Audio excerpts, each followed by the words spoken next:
Hi, everybody. Good evening. Thanks for coming on and watching our next episode of Ask a Tech. This is our live series that we do where we basically answer your questions about your heating and air conditioning system to help you stay educated and informed about your system and your home. My name is Anna, and I've been working here at Castillo Heating and Air Conditioning for about 5 years in the office. And I'm Art, and I've been working here longer than I like to admit. Been in the industry almost 42 years, and we've been in business for almost 32 years now. So yeah.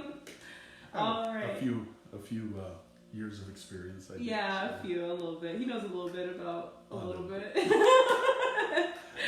Okay, so our topic today is I have it written there on our board.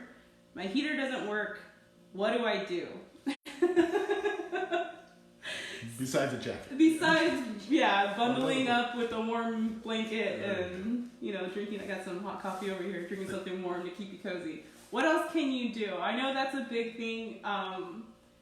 We've talked a lot about other stuff on here about like how your system works, or a lot of more like technical type of stuff on your heating and air conditioning system. But I feel like this is a little bit more of a practical thing. Okay, what it comes down to is if I come home, I'm thinking you come home or you're ready to go to bed, especially like more in the winter, you're ready to get your heater turned on to relax and all of that, and then it's not working. Now what? So that's the idea here, is how can you as a homeowner troubleshoot your system before you have to call a professional technician to come in and take a look at it. Save you some peace of mind, save you some money potentially, and all of that. So that's kind of what we're getting at today. I mean, these are pretty simple things that anybody can do without taking any kind of risk. Because when we start talking about or start getting into any type of repairs, I mean, you're dealing with electricity, and if it happens to be a gas furnace, now you're looking at gas and burning fuel, that type of thing. But these are things, simple, basic things that can be done by anybody before you really have to call a professional to come in and check the system out. Right. So get right into it. Let's get right into it. Can you tell we practiced? Like we always do. Like always, right? Okay, so the first, thing that we're going to get into is if your heater just doesn't turn on. So you go over, come in, it's not turning on. What do you do? Yeah, we do get a lot of calls like that, and there's a few simple things that you can check. If nothing is coming on, it could be that there's obviously no power to the circuit, so it's not to the system. So a couple of things that you can check out is if you've had for example, any type of power outages or power surges or anything like that, it may be that your circuit breaker is tripped. So one of the things that you may be able to do is go to your circuit breaker box, and most are labeled. And what you want to look at, if you have like a forced air heater, whether it's a furnace in a closet or a heat pump where you have a split system. Yeah, we said we were going to get technical. No, it's okay. There's a circuit breaker that's labeled FAU. Now the thing about a circuit breaker, anytime you check a circuit breaker, a lot of times people look at them, and if it looks like it's on, they say it's fine. What you want to do is actually turn it all the way off and then turn it all the way back on. Okay. And that's the way you'd be able to tell if that was the issue. Now, if that was the issue, obviously your system should work now. But that's not always the issue. Yeah. So there's some other simple things that you could check as well. Check and see if you have your thermostat set to heat and the temperature high enough. For example, if it's 60 degrees in your home, obviously you have to set the thermostat or the temperature control above 60 degrees in order for the system to come on. Mm-hmm. I know these things sound simple, maybe for some people are very simple, but you'd be surprised how many calls we get with stuff like that. Yeah. And we want to make sure we help you out with this, because we don't want to charge you to come out and do something like this. So nobody really does. So that's another thing that you want to do. Make sure that your thermostat is set up high enough to bring that heater on. If that's not doing it, I mean, if you do have it turned up and you have it on heat mode, then we can check some other things. Another thing, and it's having to be an experienced guy, right? I'm sitting there and saying, why doesn't it work? You know, the furnace is unplugged. Check and see if your furnace is plugged in for whatever reason, or I mean, you just never know. I mean, sometimes you think, well, why would anybody unplug it? You just never know. Somebody was in there doing something, or maybe the last guy that serviced it unplugged it for safety reasons and forgot to plug it back in for whatever reason. This does happen a lot, believe it or not. We had a service call one time where furnace was up in the attic, and the gentleman was saying that he had changed the bulb, a light bulb or something up there, and he said, I swear I didn't touch that, but I said, I just plugged it, and it was unplugged, and I just plugged it in, you know, and that was it. So that's another simple little thing that you can check.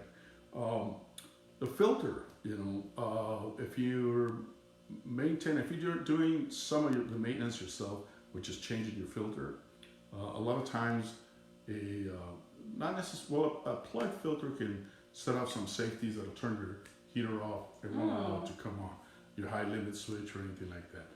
But more importantly, if you have a furnace that's either in a closet or in the garage, typically this is what we call a flow system.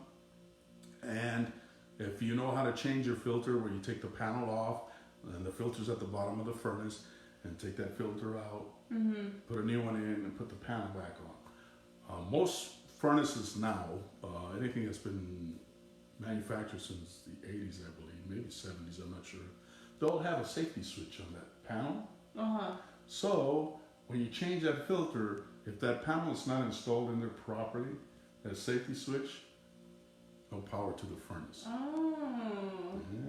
didn't know that. One is the most common one. That one is the most common one, where I literally walk up to the furnace, push the panel, and everything comes on. I said, okay, start pulling the panels off and putting them in there correctly. Voila. Okay. I didn't know about that one. Yeah. So, I do have another one that happens a lot. People have issues with their furnace or whatever, and the first thing a lot of people think is a thermostat. They go to Lowe's or Home Depot and buy their own thermostat and come back and change the thermostat. They forget to unplug the furnace. They'll short out some wires and burn either a fuse or a transformer. Now nothing works. We get that a lot too. So, and that you're gonna have to call somebody out. Yeah. So that's why. And this is stuff you can do before you go out and buy a new thermostat to replace it, because it might not. The batteries in the thermostat could be another thing. Batteries in the thermostat, that's another thing. That I hadn't thought about that. Batteries in the thermostat. Yeah, it's a simple one too. You can check if this, it's like if the screen is blank or something, then probably check changing the batteries in the thermostat. Try it from there. One of the ways that you can tell if it's a power issue is go to your thermostat and first thing, look at it. If it's blank, more than likely you lost power to the furnace. Check the panel, the furnace panel that I was telling you about earlier. And if that doesn't do it, then all the other things, and if that doesn't do it, then you're going to have to call somebody out. What was the other thing I was going to say? That was it? Oh, there it goes. That's because I got distracted. Because we got people. Yeah, hi Elizabeth, hi Marilyn. Hi Thanks Priscilla, for tuning in. And I think Amanda. Oh, hi Amanda. Our #1 fan. Yeah. Thanks all of you guys for coming on and watching us live. We always appreciate you guys coming on. And I want to say too, I know Art was just talking about changing your filter when you're at the furnace. Yes. In comments.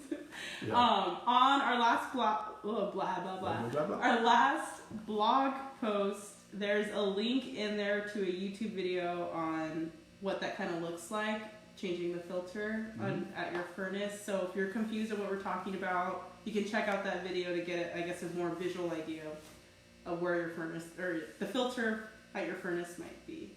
Yeah. So, or where are people's furnaces usually located if they're not sure? Well, they're,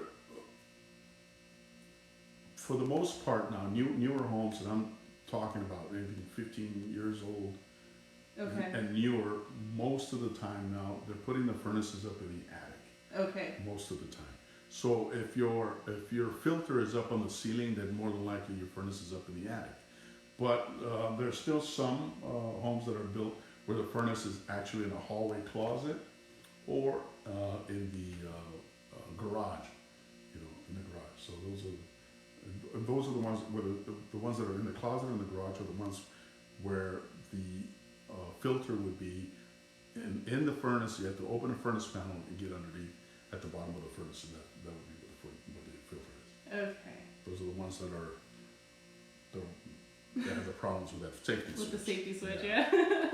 And Marilyn says, I already know what to do. I call Castillo HVAC. Duh.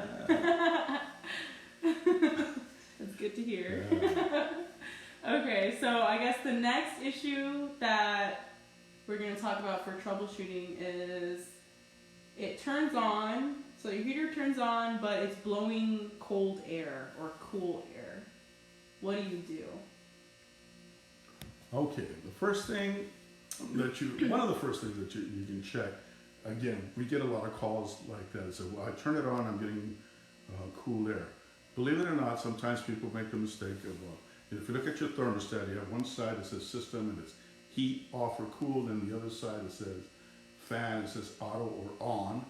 And people just look at the on switch and turn that on and think they got the system turned on. And then they set the temperature up or digital, press it on there. But what in fact you're doing is just turning the fan on. Nothing else is coming on. So that might be one of the issues. So check and make sure that you're actually on the system side, or if you have a digital one, you press mode and it'll tell you heat, off or cool. Make sure that you're on heat, and then on the fan side, make sure it's on the auto position, because if you leave it on the on position, the fan will never shut off. And if the heat's not coming on, you're going to feel cool air coming out of it.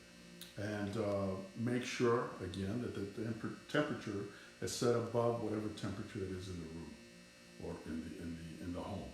So obviously, if it's cool in the home, you're going to set it up to. It's cool enough to where you're going to set it to a temperature that you want to be warm at. I don't know what I'm saying. But I know what I was trying to say. I know what I was thinking. I don't know what I said, but oh man. Did you say old man? No. You're right. Oh my gosh. You're right. I was thinking too. What about with heat pumps? Heat pumps is probably a different. Not probably. It is a different issue. With heat pumps, the heat pump uses a compressor and the outdoor unit to uses the refrigerant to heat the house. So, in order for a heat pump to be heating your home, if you have a split system, the unit outside has to be running. Okay. So the first thing that you want to do is look outside and see if the outside unit is running. If it's not running, then you go through the circuit breaker. There should be a circuit breaker in your panel labeled AC, and that's what it's labeled for the outdoor unit. And again, reset that, turn it all the way off, and then all the way back on. If that doesn't work, heat pumps are a little bit more involved. I was going to say complicated, but it's not complicated for us. So I think beyond that, that's about all you can do. There's fuses on the outside unit, but again, that's a little more complicated. Now, I wouldn't ask you to get into your disconnect or any electrical parts like that. Unless you really know what you're doing, you could hurt yourself. Right. We don't want to tell you anything that's where you're gonna get hurt. Yeah, where you're gonna risk getting any kind of injury. And plus, if something's messing or I guess blowing a fuse, it could be just like a symptom of a deeper issue with your system. Correct. So changing the fuse isn't necessarily gonna fix it. That's correct. Unless you had issues like we said before, power outages or anything like that will cause circuit breakers to trip and sometimes fuses to blow without there being an issue with the system. Right. Yeah, so unless any of those things have happened, call somebody. Yeah. Call somebody. Cool. Hey Caesar, what's up? Yeah, hey Caesar, haven't seen you. Thanks for tuning in. Yeah. What other things do we have here? Huh? So Oh, another thing too, huh? for If it's just if it's just blowing cool air, right. okay. Because some furnaces or heat pumps, no, but let's start with the furnaces. If you turn it, you may have everything done right. You got it on heat, and you got it on auto, and you got the temperature turned up. But you may start on some furnaces, depending on how they're wired, you may start getting cool air, but nothing. Another simple thing that has happened too is the gas is off. I mean, you do have like a little gas cock or a little gas valve over by your furnace. Make sure that that's turned on. And again, all these things we're telling you because from our experience, we get a lot of calls, simple calls like that, and maybe you don't need to pay a service charge for something that you could, some simple things that you could check before having to call somebody. And without getting into anything where you're going to get hurt or create more problems. Yeah. Because that would just be so much worse if, getting over your head and then end up having more costly repairs than you would have had. So, okay, so that's pretty much it for that question, right? So I think the next one we had was it's turning on, but there's no air coming out of the vents, or maybe very little air coming out. What could you do with that? Again, a couple of simple things that you can check for. Make sure that your registers, which is that grill that's up in your ceiling or on your wall where the air comes out, make sure that all of them are opened. Maybe they're closed off. Maybe in the summer it was too much cold air coming out of there. Somebody closed it off or something like that. That may be an issue. The other one, which is most common, is that you may have a plugged air filter or lack of maintenance. If you haven't checked your filter, we recommend that you get used to checking your filters at least every 3 months. And depending on what area you live in, if you check it every 3 months and you don't have to replace it every 3 months, at least you know how often you're going to have to replace it. But if you're in the habit of checking them every 3 months, then you'll know if it needs to be replaced, replace it. That's one of the most critical parts of your heating and air conditioning system, because if it doesn't push any air, it's not going to work properly. You're going to get all these kinds of problems. And there's an issue with safety switches and that type of thing. With heaters, especially with fuel burning, whether it's natural gas or propane, there's a chance that because there's not enough air going through there because of a plugged filter, the heater gets too hot. There is a safety feature on it that'll shut it off if it gets too hot, but there's times where people just don't change a filter and the unit starts cycling off and on the safety. Well, think about overheating your car every so often. You can understand that. Well, see what kind of damage you're starting to do to your heater and that safety switch. The more times that safety switch trips, the more chances of you damaging it, and maybe damaging it permanently. You don't want to do that. So changing your filter is important, especially on a gas burning furnace. Very important. Yeah, I know. It's always I feel like I've said that like every episode too. Like changing your filter is such an easy, an easy and simple way to make sure your system is running well. Like to really avoid a lot of big potential repairs or issues with your system. And it's like pretty much anybody could do it. Yeah, that's true. and get used to it. If you don't know how, next time you have somebody to come and doing a service on your unit or repair, ask them, could you show me where the filter is and how to replace it? I'm more than happy to do that. And I know most companies and technicians are more than happy to help you with that and let you know. So that way you can do it yourself. You don't have to be calling somebody to come and do it. Yeah. Unless you're on a maintenance program or anything like that, where you don't have to worry about it. Yeah, there you go. That works too. And that too, I guess, kind of is a little bit of a tangent with this idea of closing the vents. Is that ever really a good idea to do that? I know a lot of times people will see it's getting cold in here, so they'll shut a vent off. or they don't want certain rooms to get heated or cooled and they'll turn them off. Is that good? Or is that recommended? It's really not recommended. I know people want to say that they don't want to cool or heat rooms that nobody's occupying. If you want a system that does something like that, then zoning is a thing to do. But to actually shut off air to any area of your home while the system is running can, in the long run, damage the equipment, because again, we said that the equipment is designed to perform or to run with a certain amount of airflow through it. The minute you start cutting down that airflow, whether it's through closing vents or dirty filters or improper sized ductwork, any of that, not only are you cutting the efficiency of the unit, but you're cutting the life expectancy of it. You're wearing it down. Oh, wow. So I don't ever recommend closing down vents. The best thing to do if you're uncomfortable, if you're getting too much air on one vent or the other, do an air balance on the house where you can measure airflow and figure out, somebody has to figure out how much airflow that room needs for air conditioning and for heating, and you're able to balance it, install a damper on the ductwork to shut it down to where it's going to be comfortable. That way you're not opening and closing the vents yourselves. Right. So it's that's more like a design issue. It's a design issue, and sometimes it's a comfort issue.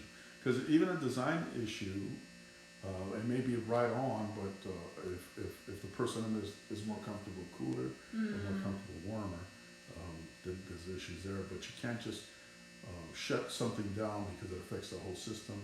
What you have to do is, if you got to cut down or increase airflow in one area, you got to balance it out in someplace else. Okay. Yeah. So the system is consistently running the same amount of airflow through it. Right. Okay. That was learning. good. And then we have. Looks like we have a question here. Okay, so he says, "What can we tell the customers that close most of the air vents to get more air in other parts of the house?" Oh, that is a really, really good question, and most people think that's the easiest solution to something like that. But the best solution is obviously design. So do an air balance. What you have to do, what we do in every installation that we do, is we do a load calculation. Now, along with a load calculation, we do a room by room load calc, which means every room that's measured, by the time we do the calculation, it tells us exactly how much air it needs for that room to stay warm or how much or cold. Now, when you do the commissioning, where you start up the system, you actually measure for that and see if it's blowing that much air in there. If it's not, then you got to make adjustments to either the ductwork or with balancing dampers to make sure that the proper airflow is going into that room. Then you won't have those issues. If for whatever reason you want more air into some rooms because you're uncomfortable, then that's a design issue.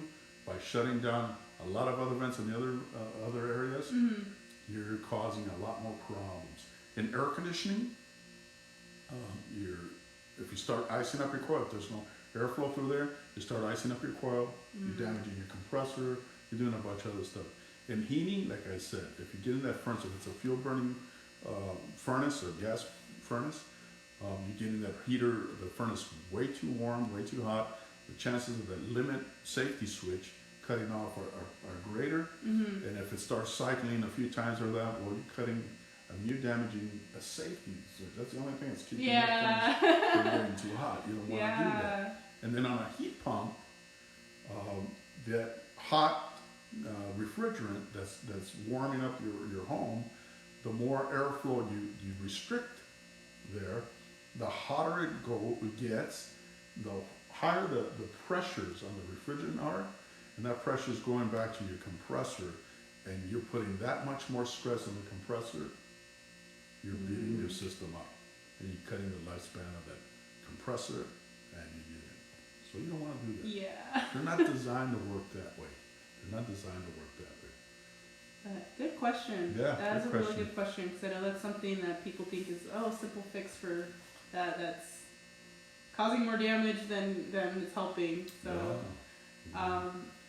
yeah, good question. Yeah. So I think the last part we had, or I guess common issue, was that my heater is constantly running.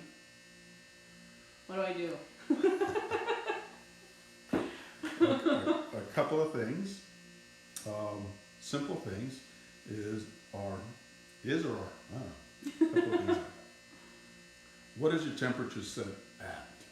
You know, a lot of times if you're setting the temperature higher than normal, and we're in Sun City, so in the near the Sun City area, so we have a lot of elderly people that think they have to set their heater up at 80 degrees, and it's like, no.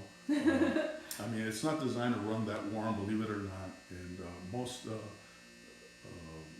systems are designed to keep the home at 70 degrees for heat and 75 for air conditioning. So anything above that, it's going to tend to keep that unit running longer.